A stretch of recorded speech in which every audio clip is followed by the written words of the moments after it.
우리가 하나님의 자녀로서 하나님의 말씀을 듣고 또 살아야 한다는 것을 모르는 사람이 어디 있겠습니까? 우리가 몰라서 못 사는 존재가 아니라 살아갈 능력이 없기 때문에 못 사는 존재가 아닙니까? 우리의 육체의 소욕은 하나님 아버지를 믿는다고 해서 또 구원을 받았다고 해서 주님을 안다고 해서 없어지는 것이 아닙니다. 지속적으로 육신이 편한 것, 육신이 즐거운 것을 저희들은 좋아하게 되어 있습니다. 그래서 때로는 돈과 또한 사람을 의지하고 때로는 명예와 건강을 의지하기도 합니다. 그래서 아버지는 이제 필요 없습니다. 나에게는 돈이 필요합니다. 라고 말한 둘째 아들의 고백이 우리의 삶 속에서 계속해서 나오고 있는 것입니다.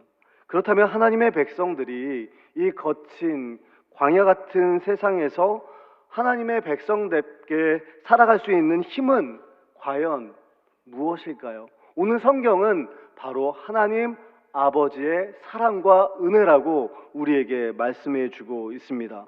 그래서 아버지 하나님의 사랑과 은혜를 예배를 통해서, 찬양을 통해서, 말씀을 통해서, 기도를 통해서 공급받는 사람들이 하나님의 사역을 잘 감당하고 가정을 잘 지켜내고 세상에 나가서도 하나님의 선한 영향을 나타낸다고 한다는 사실입니다.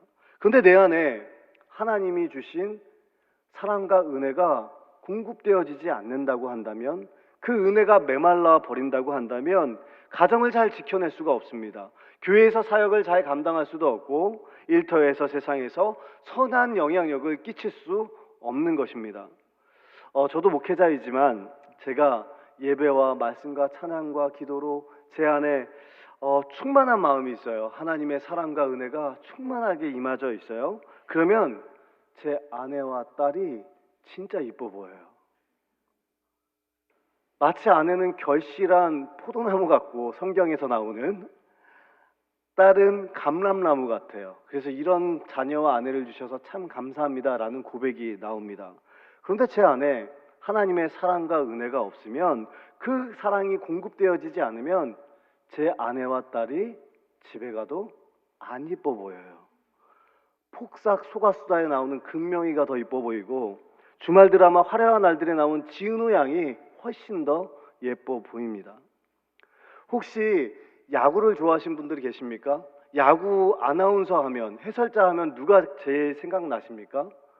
바로 지금 고인이 되셨지만 하이성 씨가 있습니다. 이분은 젊었을 때 별명이 개차반이었다고 합니다. 왜냐하면 아버지가 장군이었어요. 쓰리스타 중장 장군이었습니다. 근데 어머니랑 이혼을 하셨나 보니까 환경적으로 좋지 않았습니다. 그래서 사고를 되게 많이 쳤다고 합니다. 하도 아들이 사고를 많이 치니까 이제 아버지가 군대에 보내기로 작정을 한 겁니다. 집에 딱 돌아왔는데 군대 징집 영장이 있는 것입니다. 그때 당시에 장군의 아들이면 아들을 군대에 안 보내도 됐거든요. 그런 시대였습니다. 근데 아버지가 아들을 군대에 보낸 것이죠. 그때 하이성 씨의 고백이 있습니다. 이를 갈면서 생각했다고 합니다. 이 사람은 내 아버지가 아니다. 그런데 더 놀라운 것은 베트남 전쟁에 보낸 겁니다. 이제 머리를 빡빡 깎고 하이성 씨가 이를 갈면서 용산역에서 이제 부산으로 내려가는 기차를 탑니다. 거기서 이제 내려서 부산에서 배를 타고 베트남으로 가게 되어 있었습니다. 그런데 그 기차 안에, 부산으로 내려가는 기차 안에 아버지가 탔다는 이야기를 들은 겁니다. 그래서 속으로 그러면 그렇지, 내 아버지인데 나에게 겁만 주고 나를 빼내어 주시겠지. 그런데 마지막에 이제 시간이 다 되어가고 마지막 칸에서 아들을 불렀다고 합니다. 마지막 칸에서 자기를 불러서 노란 봉투 하나를 주면서 이렇게 말했다고 합니다. 일성아, 여기 안에 $100가 들어있다. 내가 만일 베트남 전쟁에서 베트공을 만나서 죽음의 위협이 닥치게 되면, 사로잡히게 되면 이 돈을 주고 반드시 살아 돌아오기를 바란다. 아버지가 집에서 끝까지 기다리고 있겠다. 근데 여기서 더 중요한 것은 아버지가 말하고 나서 등을 돌리고 앞으로 걸어가는데, 그냥 걸어가는 것이 아니라 등이 이렇게 들썩들썩 한다는 것입니다. 그 모습을 본 거예요. 아버지가 걸어가면서 울면서 간 겁니다. 그 모습을 바라보면서 결심했다고 합니다. 다시는 아버지의 눈에 눈물 나게 하지 말아야지. 그리고 아버지를 생각하면서 그 어려움을 다 견뎠다고 합니다. 그리고 훌륭한 야구 해설자가 되고 나서 마지막에 이렇게 고백합니다. 아버지의 사랑이 아니었다면 내가 여기까지 올 수 없었을 것입니다. 오늘 말씀이 그러한 말씀입니다. 둘째 아들이 아버지 살아 생전에 저에게 유산의 몫을 주십시오라고 말합니다. 이것을 이해하려면 그 당대의 유대 사회의 문화를 아셔야 됩니다. 장자는 아버지의 유산을 3분의 1을 받게 되어 있습니다. 3분의 1은 아들들이 n분의 1을 해서 나눠 갖게 되어 있었습니다. 또한 그 유산은 언제 받냐면 아버지가 돌아가신 다음에 아버지가 죽어야지만 그 유산을 받게 되어 있었습니다. 그러니까 이 둘째 아들이 아버지에게 재산을 달라는 것은 아버지 빨리 지금 죽었으면 좋겠습니다 라는 의미입니다. 한마디로 자신은 아버지는 필요 없습니다. 이제 저에게는 돈이 필요하고 재산이 필요합니다 라는 의미입니다. 이 내용을 유명한 팀 켈러 목사님이 이렇게 해석하셨더라고요. 둘째 아들이 요구하는 것은 아버지의 목숨을 찢어서 달라는 것이었다라고 해석합니다. 만약에 여러분들에게 재산이 있어요. 그런데 그 재산을 달라고 하는 자녀들이 있다면, 만약에 달라고 한다면 여러분은 주실 것입니까? 안 주실 것입니까? 표정을 보니까 줄 게 없습니다 라는 표정이신데요. 그렇다면 달라고 하는 이 둘째 아들은 누구를 상징하고 있습니까? 우리가 읽지 않았지만 누가복음 15장 1절에 보면 나와 있습니다. 바로 세리와 죄인들을 말하고 있습니다. 그리고 자신의 힘과 명예와 돈을 통하여서 자신의 안전을 스스로 지키려고 하는 자기 중심성을 가지고 살아가는 저와 여러분들을 이야기하고 있습니다. 그런데 오늘 성경에 보니까 탕자의 아버지가 그 둘째 아들에게 유산을 줍니까? 안 줍니까? 다 같이 12절 말씀을 같이 읽겠습니다. 그 둘째가 아버지에게 말하되 아버지여 재산 중에서 내게 돌아올 분깃을 내게 주소서 하는지라. 아버지가 그 살림을 각각 나누어 주었더니, 지금 아버지가 그 살림을 어떻게 했대요? 각각 나누어 줍니다. 각각 나누어 주었다는 것은 둘째 아들에게도 주었고 첫째 아들에게도 어떻게 해요? 주었다는 거예요. 우리는 첫째 아들이 굉장히 성품이 좋고 아버지를 떠나가지 않고 되게 좋았다고 생각하는데, 첫째 아들도 받은 겁니까? 안 받은 겁니까? 받은 겁니다. 첫째 아들이면 둘째 아들을 말렸어야 되는 거 아닙니까? 말리지 않아요. 그러니까 첫째 아들도 하나님 아버지의 사랑이 필요한 아들이고, 둘째 아들도 하나님의 사랑과 은혜가 필요한 아들입니다. 첫째 아들도 하나님 아버지의 마음을 헤아리지 못했다는 것입니다. 그런데 중요한 것이 있어요. 아버지가 아무런 대가를 바라지 않고 그 재산을 어떻게 해요? 줍니다. 그래서 하나님의 사랑과 은혜가 이 아버지의 이 침묵 속에, 아무 대가를 바라지 않고 주는 이 침묵 속에 다 담겨져 있는 것입니다. 이 상황에서 중동에 그때 당시에 정통적인 아버지가 보일 반응은 딱 한 가지뿐이 없습니다. 엄하게 혼낸 후에 어떻게 해요? 쫓아내는 것입니다. 그러나 아버지는 아무 말하지 않습니다. 그런데 이것이 얼마나 힘든 건지 여러분들도 아시지 않습니까? 여러분들 자녀에게 침묵하는 것이 쉽습니까? 얼마나 자녀들에게 많은 말들을 하십니까? 그래서 요즘에 아이들이 엄마는 이렇대요.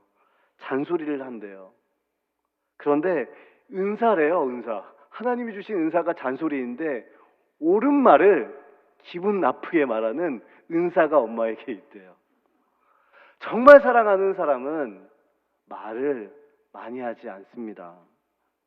교회 공동체 안에서도 마찬가지입니다. 주님 안에서 친밀한 교제를 하는 분들을 보십시오. 코이노이아를 정말 실천하는 분들을 보십시오. 말을 많이 하지 않습니다. 행동으로 보여줍니다. 따뜻한 눈빛으로 바라봐 주시고요. 그분을 위해서 중보적 기도를 해 주십니다. 그것도 골방에서요. 보이는 데서 말고요. 그리고 항상 모든 것을 행동으로 보여주시면서 뭐 하나라도 더 주려고 노력하십니다. 우리 예수님을 한번 보십시오. 가장 밑바닥에서 예수님을 저주하고 부인하고 그래서 디베라 바락가로 도망간 베드로에게 누가 찾아가셨습니까? 예수님이 찾아가 주셔서 진짜 아가페의 사랑을 보여주시지 않습니까? 밤새 고기를 잡지 못하는 베드로에게 물고기를 잡게 하시죠. 그리고 말없이 불을 지피시고 그 위에 떡을 구우시고 생선을 구우시고 베드로를 그냥 먹이십니다. 그리고 나서 말씀하시죠. 네가 나를 사랑하느냐라고 물어보십니다.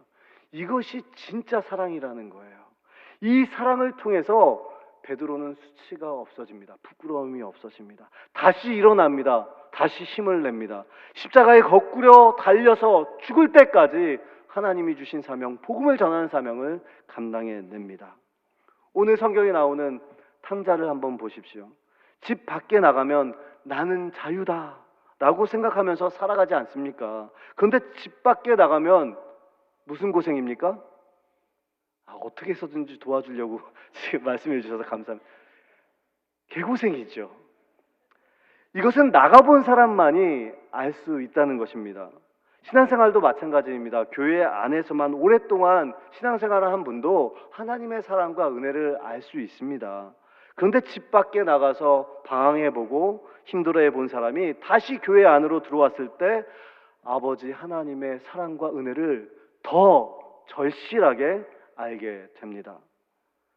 제가 이렇게 말씀드리면 나도 이제 문 밖을 나가서 세상에 나가서 방황하며 살아야지 하는 분들도 계실 줄도 믿습니다. 그런데 그럴 필요가 없어요. 왜냐하면 저와 여러분들은 이미 집 밖에 나갔다가 다시 돌아오신 분들입니다.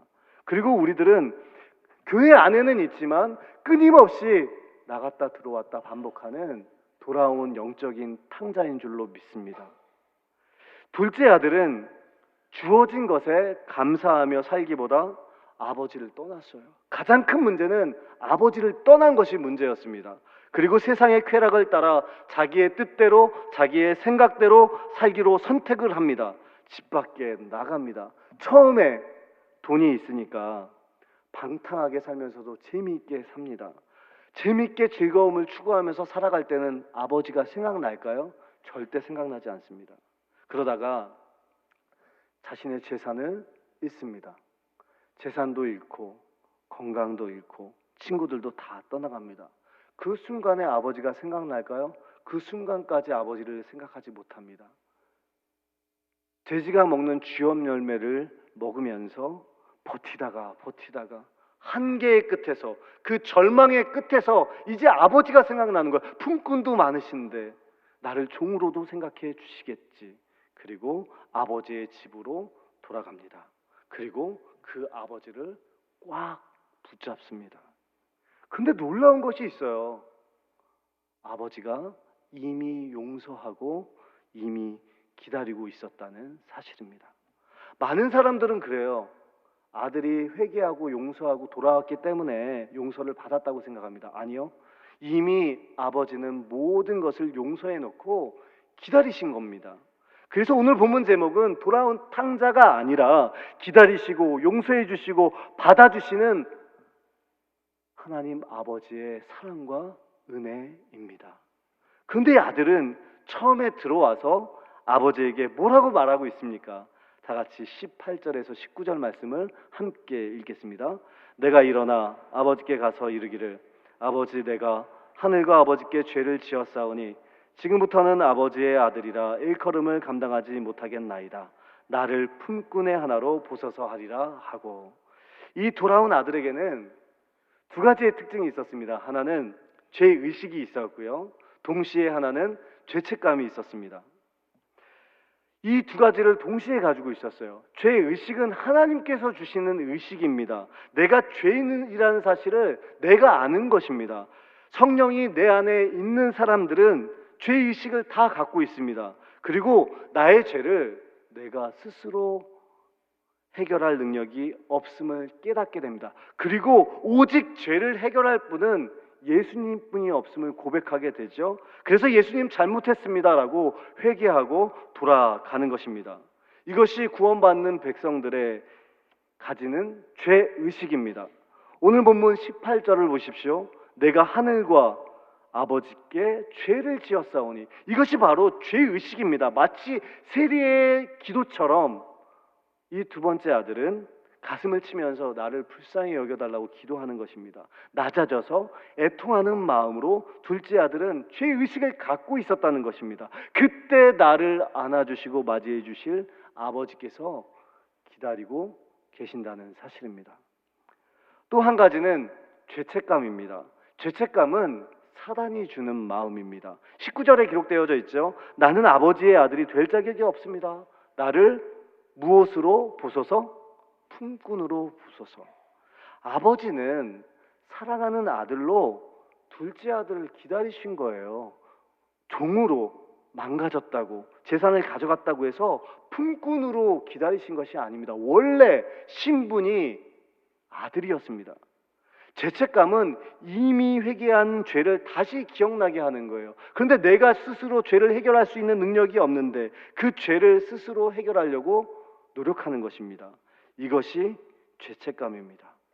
그런데 이거보다 더 중요한 것은 우리의 존재 목적은 죄를 지었음에도 불구하고 하나님 아버지의 사랑과 은혜, 이 최고의 사랑과 은혜가 무엇입니까? 십자가의 대속의 사건이 아닙니까? 그 사건을 통해서 아버지의 사랑과 은혜와 용서하심을 무조건 받아들이는 것이 먼저인 것입니다. 이제 돌아온 아들은 두 가지를 가지고 있어요. 죄의식과 죄책감을 가지고 이제 아버지 앞에 돌아가게 됩니다. 20절 말씀을 다 같이 읽겠습니다.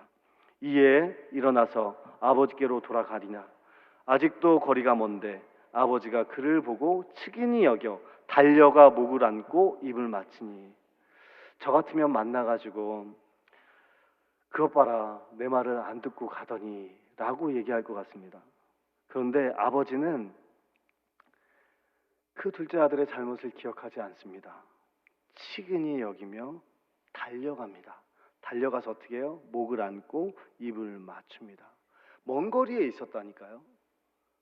아들이 알아보는 게 더 빠릅니까? 아니면 아버지가 알아보는 게 더 빠릅니까? 아버지는 그대로거든요. 변하지 않았어요. 아들은 세상 풍파에 초췌해지고 야위어지고 아마 알아보기가 힘들었을 것입니다. 그런데 누가 먼저 먼 거리에서 알아봐요? 아버지가 먼저 알아보고 달려갑니다. 제가 이 가운을 입고 살짝 빠른 걸음으로 가봤어요. 진짜 힘들더라고요. 그 당대 이런 옷을 입고 버선발로 뛰어 나간 겁니다. 왜냐하면 재산을 가지고 집을 나갔을 때부터 사랑하는 그 둘째 아들을 미리 용서하고 기다렸기 때문입니다. 여기에 측은히 여겼다고 기록되어져 있습니다. 컴패션입니다. 즉 집을 떠나서 방황하며 그동안 고통스럽게 살았던 것을 안타까워하시며 창자가 끊어지듯이 불쌍히 여겼다는 의미입니다. 그리고 보십시오. 아들의 신분이 회복되었다는 증표로 종들에게 뭐라고 말합니까? 제일 좋은 옷을 입혀라. 가락지를 가져다가 손에 끼우고 또한 발에 신을 신기라고 지금 명령하고 있습니다. 아들이 돌아올 줄 알고 그 아들을 사랑하는 마음으로 미리 준비시켜 놓은 것입니다. 미리 준비한 것을 종들에게 가져다 주어라 이렇게 말씀하신 겁니다. 이것이 아버지의 사랑과 은혜입니다. 또한 제일 살찐 송아지를 잡아서 이 아들을 위해서 기쁨의 잔치를 베풀어 주십니다. 이제는 괜찮다는 거예요. 오기만 하면 된다는 거예요. 돌아왔으니 괜찮다. 얼마나 그동안 수고가 많았니? 얼마나 애썼니? 얼마나 고생했니? 얼마나 고통스러웠니? 아무것도 없었을 때 얼마나 외로웠니? 내가 다 안다. 그 짐들을 이제 내가 대신 질게. 이제 다 끝났어? 나의 집에서 편안히 쉬면 좋겠다. 결국 그 아들은 모든 것을 잊어버리고 과오를 잊어버리고 모든 것을 품어 안고 사랑해 주시는 그 아버지의 사랑과 은혜 때문에 새롭게 변하게 됩니다. 여기서 이 아들은 궁금한 것이 있더라고요. 저는 묵상하면서 과연 아버지 품에 안겨가지고 어떤 생각을 했을까요? 이럴 줄 알았으면 나가지 말걸. 이럴 줄 알았으면 빨리 올걸. 내 옷은 지금 남루하고 초라하고 재산은 다 없어지고 가진 것도 아무것도 없는데 아버지는 왜 기뻐할까? 내 죄를 회개하고 아버지 앞에, 아버지 집으로 돌아온 것만으로도 아버지는 이렇게 기뻐하시는구나. 아버지의 사랑과 은혜는 값없이 주시는 은혜였구나. 생각하지 않았을까요? 이것이 아버지와 자녀의 사랑의 관계인 줄로 믿습니다. 아들이 자유를 막 갈망하면서 돈을 가지고 세상을 나갔을 때 오늘 본문 말씀 24절을 보십시오. 뭐라고 표현하고 있습니까? 아들은 죽었다. 아들은 잃어버렸다 라고 표현하고 있습니다. 우리가 세상과 벗하며 세상 풍조대로 살아갈 때 우리의 영혼은 죽은 것입니다. 잃어버린 영혼이라는 의미입니다. 이러한 영혼을 하나님께서 보실 때 안타까워하신답니다. 그리고 애통하시고 미리 용서하시고 기다리신다는 것입니다. 이것이 하나님의 마음인 줄로 믿습니다. 이 비유를 통해서 예수님께서 둘째 아들과 같은 세리와 죄인들, 첫째 아들과 같은 바리새인들과 서기관, 그리고 우리 모두에게 말씀하시는 겁니다. 돌아와라. 너희들도 돌아와라. 나에게 돌아와라. 이제 하나님 아버지의 사랑과 은혜를 경험하고 돌아온 둘째 아들은 죽었다가 다시 살아납니다. 잃었다가 다시 찾는 사람이 됩니다. 여러분들은 어떤 모습을 가지고 있습니까? 둘째 아들이 어떤 모습이 있으십니까? 첫째 아들의 어떤 모습이 있으십니까? 죄 때문에 부끄러워하는 모습들이 있으십니까? 모두 다 괜찮답니다. 하나님이 아직도 여러분들을 더욱더 기다리시고 애타게 찾으십니다. 하나님께로 돌아가기만 하면 됩니다. 하나님 품속에 안기기만 하면 됩니다. 그러면 하나님께서 먼저 알아보신다고 합니다. 그리고 탕자와 같이 우리를 위해서 달려오십니다. 먼저 알아봐 주시고 그리고 우리를 품에 안아주시고 용서하시고 너는 내 아들이다. 너의 신분은 아들이다. 그리고 내 기뻐하는 자다. 라고 말씀해 주신답니다. 마지막으로 렘브란트의 돌아온 탕자라는 그림을 한번 보십시오. 아버지가 어떻게 아들을 품고 있는지 자세하게 그림으로 표현되어지고 있습니다. 아들의 얼굴이 나오진 않지만 아마 많이 야이었을 것 같아요. 잘 먹질 못해서 야이었을 것 같습니다. 또한 헤어진 옷을 입고 또 돼지 쥐염 열매를 먹었으니까 돼지 우리에서 살지 않았습니까? 그러니까 얼마나 냄새가 났겠습니까? 역한 냄새가 났을 것입니다. 그리고 달아서 벗겨진 신발을 지금 신고 있습니다. 근데 중요한 것이 있어요. 너무 부끄럽고 수치스러워서 아버지 얼굴을 보지 못하고 있어요. 고개도 들지 못한 채 아버지 앞에 무릎을 꿇고 있습니다. 그런데 이러한 아들을 아버지는 따뜻한 눈빛으로 바라봐 주세요. 그리고 따뜻하게 안아주십니다. 하나님 아버지의 사랑과 은혜를 표현해 주고 있습니다. 우리 예수님께서도 공생에 나가기 전에 마귀의 시험을 받기 전에 항상 그 마음속에 뭐가 있었냐면 하나님 아버지의 사랑과 은혜를 마음에 품고 있었어요. 세례를 받으실 때 기억하고 계십니까? 하늘의 음성을 듣지 않았습니까? 사랑하는 내 아들이다.